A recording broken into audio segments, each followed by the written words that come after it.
کہ میرے حبیب کہہ دو. میرے حبیب اگر اللہ کل نہ کہتا تو لوگ کہتے کہ خود کہہ رہے ہیں. قل انما اعظکم بواحدہ ان تقوموا للہ مثنی وفرادا. میرے حبیب ان کو کہہ دو کہ میں تمہیں صرف ایک نصیحت کرتا ہوں، ایک نصیحت کرتا ہوں، ایک نصیحت کرتا ہوں کہ جب تم اللہ کے بارگاہ میں کھڑے ہو جاؤ، چاہے دو دو چاہے ایک ایک، ثم تتفکروا، پھر سوچو، پھر سوچو. کیا سوچو؟ ما بصاحبکم من جنہ، یہ سوچو تمہارا صاحب رسول دیوانہ تو نہیں. کیا عجیب آیت. بات کروں تو سورج غروب ہو جائے. ثم تتفکروا، جب اللہ کی بارگاہ میں کھڑے ہو جاؤ، اللہ کی بارگاہ میں چاہے دو دو چاہے ایک ایک کھڑے ہو جاؤ، پھر سوچو، پھر سوچو، پھر سوچو، پھر سوچو. اللہ نے دکان پر نہیں کہا، آفس پر نہیں کہا، جب اللہ کی بارگاہ میں کھڑے ہو جاؤ دو دو ایک ایک پھر سوچو. کیا سوچو؟ ما بصاحبکم من جنہ، کیا تمہارا رسول دیوانہ تو نہیں؟ اب اللہ نے خود جواب دیا، ان هو الا نذیر لکم، ان هو الا نذیر لکم بین یدی من عذاب شدید قل ما سألتکم من اجر فهو لکم. نہیں نہیں نہیں نہیں، میرا حبیب دیوانہ نہیں. وہ جو تم سے اجر مانگ رہا ہے اسی لیے مانگ رہا ہے تاکہ تمہیں عذاب سے نجات دلائے، عذاب سے نجات دلائے. ابھی جہاں میری روح کھڑی آپ وہاں پھر بھی نہیں آ رہے.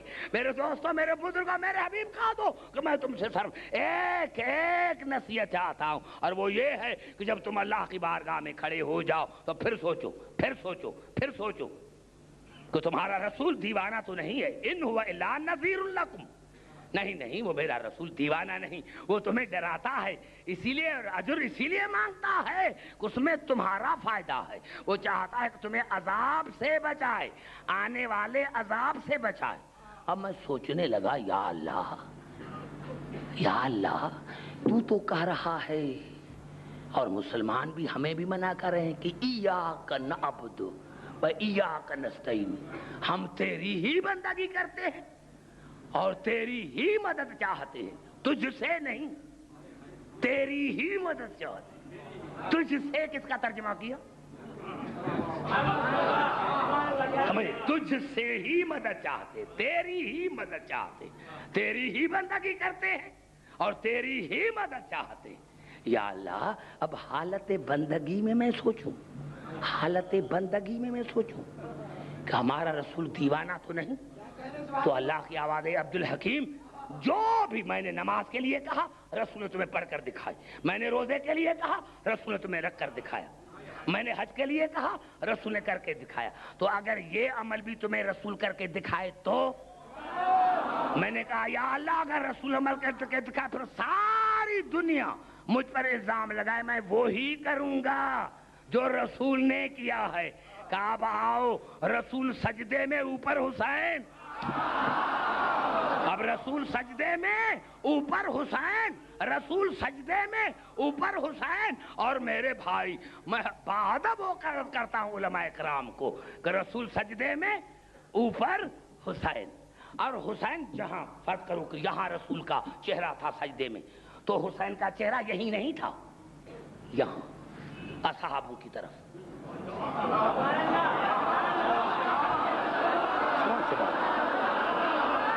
میں کچھ کہنا چاہتا کہ بلا کیوں کیوں کیوں کیوں؟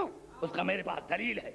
اگر بچے کا چہرہ اس طرف ہوتا تو کہتا ہمیں کیا پتا کہ کون سا بچہ تھا، ہمیں کون سا پتا تھا کہ بچہ کون سا تھا. حسین کا چہرہ اس طرف، حسین کا چہرہ اس طرف. اور میں نے عرض کیا کہ یہ وہ روایتیں میں پڑھ رہا ہوں جو تمام 73 بھائی میرے فرقے جو ہیں اس پر متفق ہیں کہ جب دیر ہو گئی تو صحابہ کرام کہتے ہیں، صحابہ کرام فرماتے ہیں کہ ہم نے کہا تو یا تو رسول کا انتقال ہو گیا یا اس پر وحی ہو گئی ہے. تو ایک صحابی نے سر کو اٹھایا، توجہ کچھ میں کہنا چاہتا ہوں، چہرے کو اٹھایا، نظر پڑی حسین کے چہرے پر، نظر پڑی حسین کے چہرے پر، دیر رہا صحابیوں نے چہرے اٹھائے، سر اٹھائے، نظر پڑی حسین پر، حسین پر۔ اور میں مسلمان بھائیوں سے ایک جملہ پوچھنا چاہتا ہوں، قبلہ بہت مقامات پر یہ آیت ہے، فرض کرو جیسے سورۃ ہود میں آیت ہے، سورۃ ہود میں آیت ہے وَانتَظِرُوا اِنَّا مُنتَظِرُونَ، انتظار کرو میں اللہ بھی تمہارے ساتھ انتظار کر رہا ہوں۔ اور اللہ نے سورۃ یونس میں ارشاد فرمایا قُلْ انتظروا انی معکم من المنتظرین، میرے حبیب ان کو کہہ دو کہ تم بھی انتظار کرو اور تمہارے ساتھ میں رسول بھی انتظار کر رہا ہوں۔ اب قبلہ بڑا جملات کرنے والا ہو، اب قبلہ کسی نے مجھ سے پوچھ لیا، اہل حدیث نے مجھ سے پوچھ لیا، میں نے کہا بھائی ہمارا عقیدہ یہ ہے کہ یہ ہمارے امام زمانہ کے لیے ہے۔ کہا یہ آپ درود پڑھیں، یہ امام زمانہ کے لیے، رسول بھی اس کا، ساری کائنات اس کا انتظار کر رہی ہے۔ کہے کہ نہیں ایسا ایسا ایسا، میں نے کہا ہاں دیکھیں اگر ظاہری تفسیر پر آؤ گے تو رسول نے وہ بھی ایک موقع دکھایا ہے، ایک موقع وہ بھی دکھایا۔ کیوں بھائی کیوں ایمان سے بتائیں، جب بچہ ضد کرتا ہے، بچہ ضد کرتا ہے تو آپ کس کو منوائیں گے، باپ کو یا بچے کو؟ بچہ ضد کر رہا ہے، بچہ ضد کر رہا ہے، بچہ ہے ضد کر رہا ہے کہ مجھے یہ چاہیے، مجھے گنیش دکھاؤ، یہ کرو، بچہ ضد کر رہا ہے، بچہ ضد کر رہا ہے، بچہ ضد کر رہا ہے۔ اب بچے کو کہیں گے آؤ بیٹے میں آپ کو بمبئی لے کے چلوں، آؤ میں آپ کو بازار لے کے چلوں، آؤ میں آپ کو یہ دلاؤں۔ منوائیں گے بچے کو جس نے ضد کی ہے۔ اب بچہ رسول کے پشت پر، جبرائیل آئے بچے کو کہتا حسین آؤ میں تمہیں جنت کی سیر کراؤں، بچے کو نہیں کہا، رسول کو کہا۔ تو جب تک حسین بیٹھا ہے سر کو نہ اٹھانا، جب تک حسین بیٹھا ہے سر کو نہ اٹھانا۔ اور میرے پورے مسلمان بھائیوں، تو نتیجہ کیا نکلا؟ صحابی انتظار کر رہے تھے کہ رسول کب سر اٹھاتا ہے، رسول انتظار کر رہا تھا وحی کا کہ وحی کب کہتا ہے، وہی انتظار کر رہا تھا اللہ کا کہ اللہ کب کہتا ہے، اور اللہ انتظار کر رہا تھا حسین۔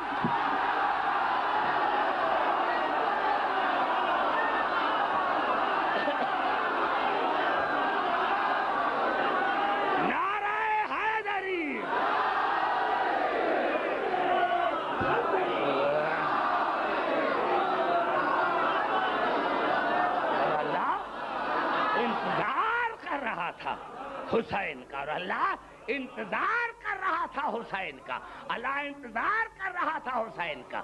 کو حسین اٹھے پھر کہوں، وہ انتظار کر رہا تھا، کلا کہے تو رسول کو کہوں۔ اور میں مسلمان بھائیوں سے ایک ہی سوال پوچھنا چاہتا ہوں جو خاص کر کے محرم میں لڑتے ہیں، میں ان سے پوچھنا چاہتا ہوں، جیسے ہی محرم کا مہینہ آتا ہے ہمارے پاکستان میں بھی ایسے ہوتا ہے، مسلمان بھائی یا رسول اللہ، یا ڈپٹی کمشنر کو کہا، گورنر کو کہا، یہاں سے ہمیں تکلیف ہوتی ہے، جلوس یہاں سے نکلتا ہے نا، ہماری نماز میں خلل پڑتا ہے۔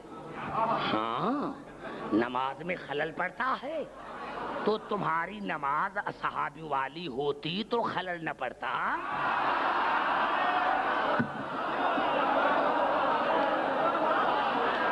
زبان سے بات کریں، تمہاری نماز رسول والی ہوتی تو خلل نہ پڑتا۔ اب بتاؤ ان صحابیوں کی نماز ہوئی یا نہیں؟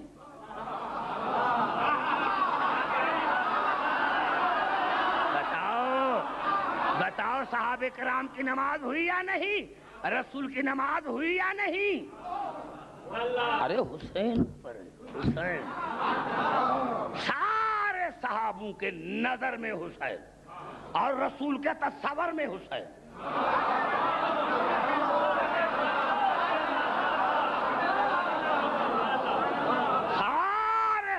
نمازیوں کے نظر میں تصویر حسین اور رسول کے تصور میں حسین، تصور حسین، تو پھر معاف کرنا مسلمانوں، لڑو نہیں۔ ارے جب وجود حسین سے رسول کی نماز میں خلل نہیں پڑتا تو ذکر حسین سے تمہاری نماز میں خلل نہیں پڑتا۔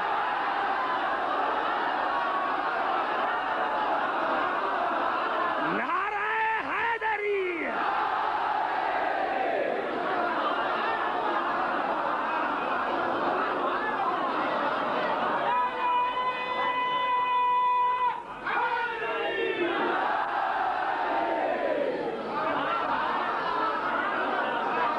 سمجھ میں آ گئی بات میرے دوستو؟ سمجھ میں آ گئی بات؟ سمجھ میں آ گئی بات میرے دوستو؟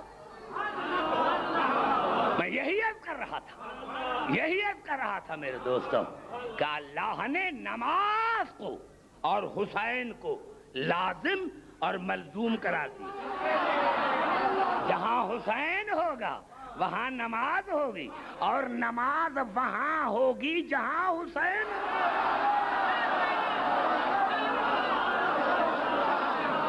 سمجھ میں آ گئی بات میرے دوستو، میرے بزرگوں؟ آئی بات سمجھ میں؟ پتا چلا کہ ان کی محبت کا نام فضل ہے، ان کی محبت کا نام فضل ہے۔ قریب لے کر گھبرائیں میرے پڑھے لکھے محترم سامعین۔ اب آئیے، میں نے کیا تھا کہ فضل نام ہے نیکی کی زیادتی کا، اور اس کا مرکز ہے فاطمہ، اس کا مرکز ہے فاطمہ، اس کا مرکز ہے فاطمہ، اس کا مرکز۔ توجہ، جہاں جہاں میری آواز آ رہی، جہاں میری آواز آ رہی، جہاں میری آواز آ رہی، جو خاص کر کے سادات ہیں بھائی شبیر صاحب اور جو ہے حضرات، ان کے لیے بڑا جملہ عرض کرنا چاہتا ہوں، میں بڑا جملہ عرض کرنا چاہتا ہوں، بڑا جملہ۔ میرے دوستو، اب ایک آیت مجھے نظر آئی جس کے لیے ہمارے جتنے فرقے ہیں انہوں نے متفق ہو کر لکھا کہ یہ جب حضور اکرم کا بیٹا، جب حضور اکرم کا بیٹا جناب ابراہیم انتقال کر گیا، جب جناب رسول کا بیٹا جناب ابراہیم انتقال کر گیا تو جو مشرکین تھے وہ خوش ہونے لگے۔ اب رسول کی اولاد ہی نہیں رہی، اب اس مشن کو بڑھائے گا کون؟ بڑا جملہ ہے، سمجھنے کی کوشش کریں۔ مشرکین اور کافر خوش ہونے لگے، جب رسول کی اولاد ہی نہیں رہی، اولاد، دیکھو بڑا جملہ ہے، بڑا، جب رسول کی اولاد ہی نہیں رہی تو رسول کے پروگرام کو بڑھائے گا کون؟ لیکن جب جناب سیدہ آئی تو کافر پھر مایوس ہو گئے کہ رسول کی اولاد آ گئی۔ اتنا تو مشرکوں کو بھی پتا تھا کہ پروگرام کو اولاد بڑھا سکتی ہے، امت نہیں۔ سمجھنے کی کوشش، میں نے بڑا جملہ کر دیا ہے آپ کو، یعنی مشرکین کو بھی پتا تھا کہ رسول کے پروگرام کو اولاد بڑھا سکتی ہے، اس کے تکمیل کو اولاد پہنچا سکتا ہے، امت نہیں۔ اور اللہ نے آیت نازل کی، اِنَّا أَعْطَيْنَاكَ الْكَوْثَرَ فَصَلِّ لِرَبِّكَ وَانْحَرْ إِنَّ شَانِئَكَ هُوَ الْأَبْتَرُ۔ قبلہ شبیر صاحب، میں حیران ہوں، ایک چھوٹی سی آیت، لیکن اس میں جو اللہ نے الفاظ استعمال کیے پورے قرآن میں نہیں۔ آتا ہے نا، پورے قرآن میں صرف یہاں ایک مرتبہ کوثر، پورے قرآن میں یہاں ایک مرتبہ فصل لربک ونہر، پورے قرآن میں ونہر ایک مرتبہ، پورے قرآن میں شانک ایک مرتبہ، پورے قرآن میں ابتر ایک مرتبہ۔ یا اللہ، یہ کیا ہے اتنی سی چھوٹی سورت؟ جب پورے قرآن میں الفاظوں کی ریپیٹیشن ہے تو ایک چھوٹی سی سورت، اس میں آپ نے چھوٹی سورت میں جو الفاظ استعمال کیے پھر کہیں نہیں کیے۔ آتینا یہاں، کوثر یہاں، ونہر یہاں، شانک یہاں، ابتر یہاں، یا اللہ اور جگہوں پر استعمال کیوں نہیں کیا؟ آواز آئے گی عبد الحکیم، اگر رسول کی اور بھی بیٹیاں ہوتی، جب بیٹی ایک ہے،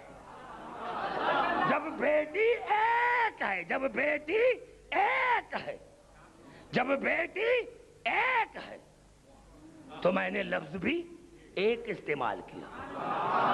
اب پھر سنیں جو میں جملات کرنا چاہتا ہوں، پھر سنیں جو میں جملات کرنا چاہتا ہوں۔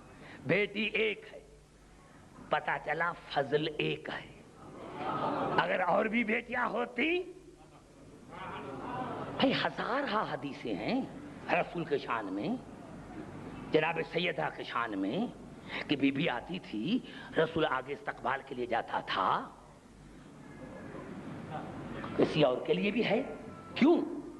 رسول ہے، رسول کو عادل ہونا چاہیے، رسول کو عادل ہونا چاہیے، ایک سے کیوں؟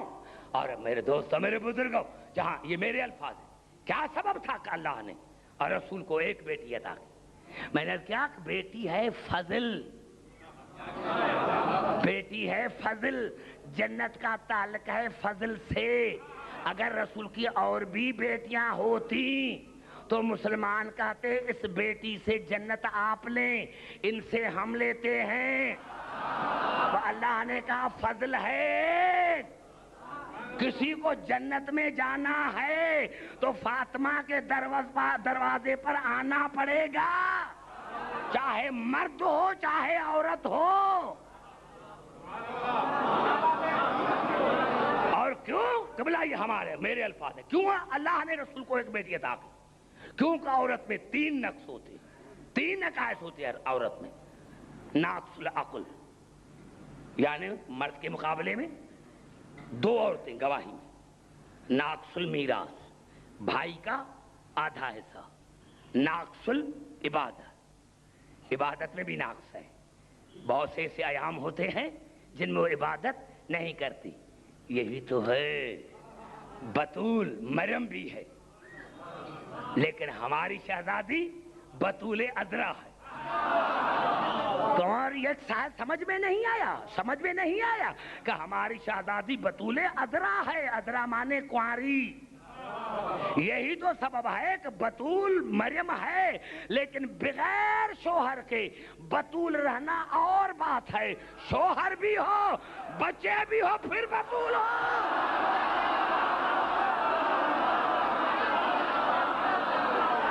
نعرہ حیدری،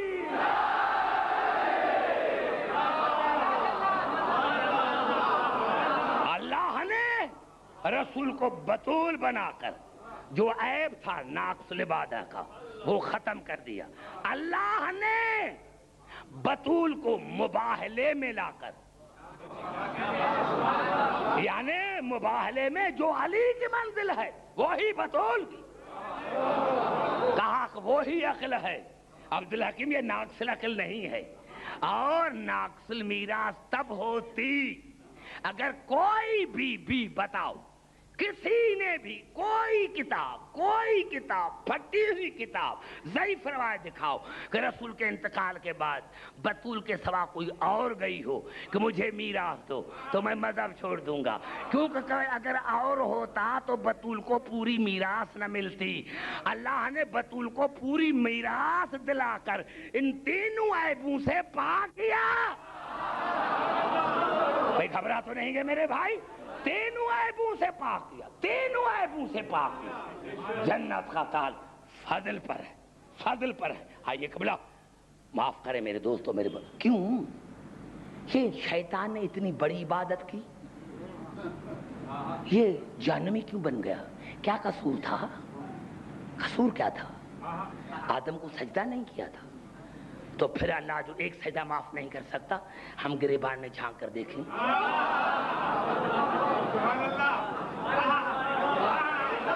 ہم گریبان میں جھانک کر دیکھیں کہ ہم نے کتنے سجدے چھوڑے ہیں۔ اللہ نے کہا عبدالحکیم نہیں۔ اب دیکھو قبلہ، میں جملہ اور ایسا جو کسی کو بھی کہ جذبات کو میں مجروح نہیں کرنا چاہتا، بھئی یہی سبب ہے نا۔ دیکھو جی کہ اللہ نے قرآن میں کہا، سورۃ طٰہٰ میں کہا انی لغفار لمن تاب وآمن وعمل صالحا ثم اہتدی۔ دیکھو انی لغفار، یقیناً میں اللہ تمہارے گناہوں کو معاف کروں گا۔ کس کے گناہوں کو؟ لمن تاب، جس نے میری بارگاہ میں توبہ کی، وآمن جو ایمان لے کر آیا، وعمل صالحا اور جس نے عمل صالح کیا، جنت مل جائے۔ اللہ نے کہا ثم اہتدی، لیکن شرط یہ ہے کہ اس کا ہادی صحیح ہو۔ میں نے کہا تھا جب میں میرا جملہ کہوں گا تو آپ مجھے داد دیں گی، کتنا بڑا جملہ میں نے عرض کیا۔ میں اللہ ضرور ضرور ان کے گناہوں کو بخش دوں گا، ان کے جنہوں نے میری بارگاہ میں توبہ کی، جنہوں نے توبہ کی، جو ایمان لے کر آئے، جنہوں نے عمل صالح کیا، لیکن شرط یہ ہے کہ ہادی صحیح۔ پتا چلا اگر ہادی صحیح ہے تو نماز بھی صحیح ہے، ہادی غلط نمازیں غلط، ہادی غلط روزے غلط، ایمان غلط، توبہ غلط۔ ارے شیطان نے ایک بڑا قصور کیا تھا، اللہ کو مانتا تھا، کل بھی مان رہا تھا، آج بھی مان رہا ہے، قیامت پر کل بھی یقین تھا، آج بھی یقین ہے، اور گناہ کون سا کیا تھا کہ اللہ کو مان کر، عبادتیں کر کر، قیامت پر ایمان رکھ کر اپنے زمانے کے ہادی کو نہیں مانا تھا۔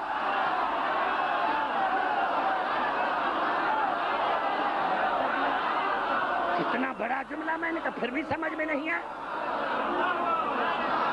اپنے زمانے کے ہادی کو نہیں مانا تھا، اپنے زمانے کے ہادی کو نہیں مانا تھا، اپنے بڑا جملہ ہے، بڑا جملہ ہے، اپنے زمانے کے، اپنے زمانے کے ہادی کو نہیں مانا تھا۔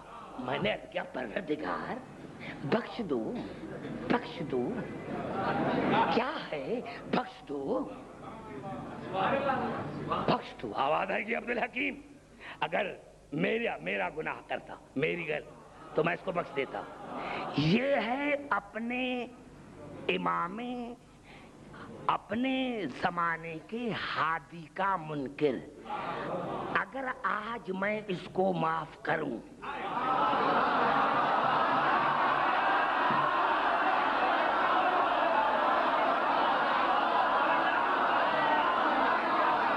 اگر آج میں اس کو معاف کروں تو آگے چل کر جو غدیر میں بنائے ہوئے ہادی کا انکار کرے تو مجھے اس کو بھی معاف کرنا پڑے گا۔ آج میں نے فیصلہ کر دیا کہ کوئی شیطان جتنی عبادت کرے اگر علی کو نہیں مانے گا نہیں بخشوں گا۔ نعرہ حیدری،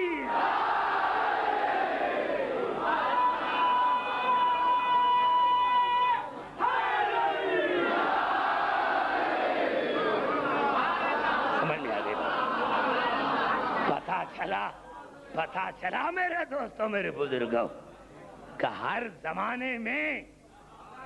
زمانے میں کوئی ہادی ہے، کوئی ہادی ہے، کیونکہ قیامت کا تعلق امامت سے ہے، نبوت سے نہیں۔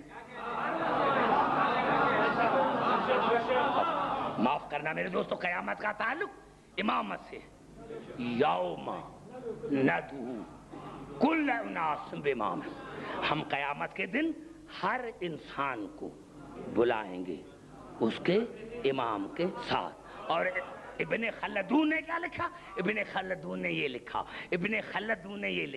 کہ اللہ اس دنیا میں کیا دیتا ہے ہمیں؟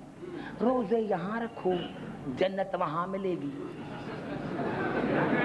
زکوٰۃ یہاں دو جنت قیامت میں ملے گی، حج یہاں کرو جنت قیامت میں ملے گی، اور قیامت کا تعلق ہے امامت سے، قیامت کا تعلق ہے امامت سے۔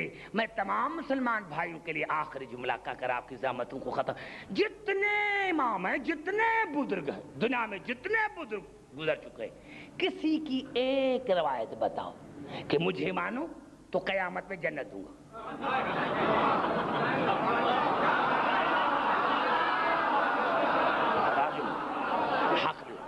شبیر بھائی، اگر کسی کے بزرگ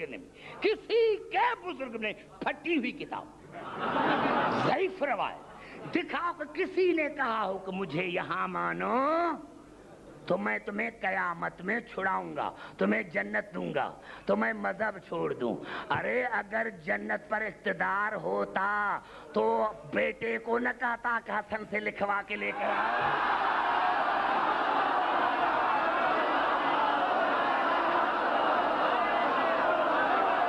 نعرہ حیدری ہے۔ سمجھ میں آ گئی بات؟ جنت پر اقتدار ہوتا، جنت پر اقتدار ہے، جنت ملے گی ان کے غلامی میں، جنت ملے گی ان کے غلامی میں۔ قبلہ صاحب مجھے علی کی عزت کی قسم، میرے تمام مسلمان بھائیوں نے اپنی کتابوں میں لکھا کہ قیامت کے دن علی مومنین کے آگے ہوگا اور تمام انبیاء اپنی اپنی امتوں کے پیچھے۔ علی قائد ہوگا، قائد، علی قائد، سارے نبی سائد، علی مومنین کے آگے، علی مومنین کے آگے ہوگا اور تمام انبیاء اپنی امتوں کے پیچھے ہوں گے۔ ایک مرتبہ کسی نے مولا علی سے سوال کیا، مولا یہ کیا ہے، آپ قیامت میں مومنین کے آگے ہوں گے اور انبیاء اپنی امتوں کے پیچھے ہوں گے، کیوں؟ میرے مولا نے ہنس کر جواب دیا، قیامت میں انبیاء کو اپنی امت پر یقین نہیں ہوگا کہ کہیں یہیں بھی چھوڑ کر بھاگ نہ جائیں۔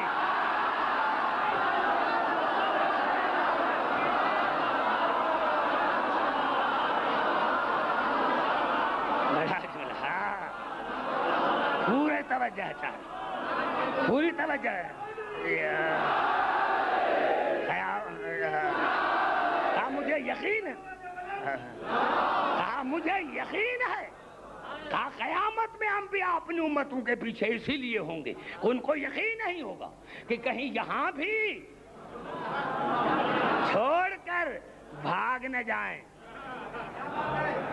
دیکھیں نا، یہی تو عرض کر رہا تھا میں، ایک جملہ پھر اگر 2 آیتیں نہ پڑھوں تو شاید میری تقریر جو ہے انکمپلیٹ رہ جائے۔ بھائی جب اللہ نے قبلہ کہا ہے یحاربون اللہ ورسولہ، اللہ سے اس کے رسول سے جنگ کرتے ہیں، اللہ سے تو آج تک کسی نے جنگ نہیں کی نا، کسی نے نہیں کی نا، یعنی جو رسول سے جنگ کرتا ہے وہ اللہ سے کرتا ہے، تو یا اللہ عہد میں آپ سے لڑے نا، عہد میں آپ سے لڑے نا، ارادہ کرتا کوئی نہ رہتا۔ اللہ نے کہا عبداللہ کی میں نے پیدا کیا ہے امتحان کے لیے، اگر میں آنے سے پہلے دشمنوں کو ختم کر دیتا تو مسلمان گھر میں آ کر اپنی بیویوں کو کہتے لڑنے کا موقع نہیں ملا۔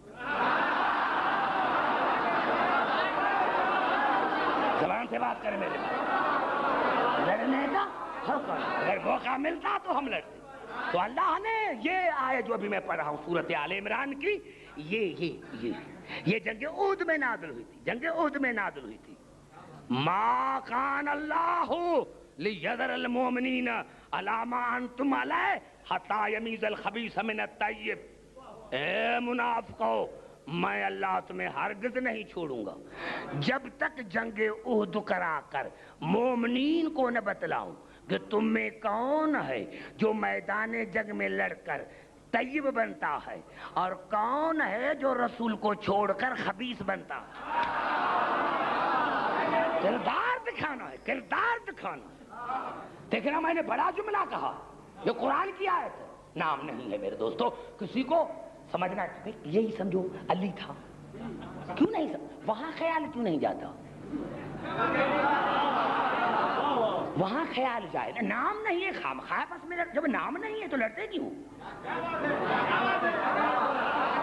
کیوں لڑتے ہو؟ اللہ نے کہا ہے منافق میں تمہیں ہرگز نہیں چھوڑوں گا، ہرگز نہیں چھوڑوں گا جب تک جنگ احد کرا کے میں اللہ مومنین کو نہ بتلا دوں کہ کون ہے تم میں جو لڑ کر طیب بنتا ہے اور کون ہے تم میں جو بھاگ کر خبیث بنتا ہے۔ اور جب بھاگے قرآن شاید ایک دوسرے سے پوچھنے لگے کیوں بھاگے؟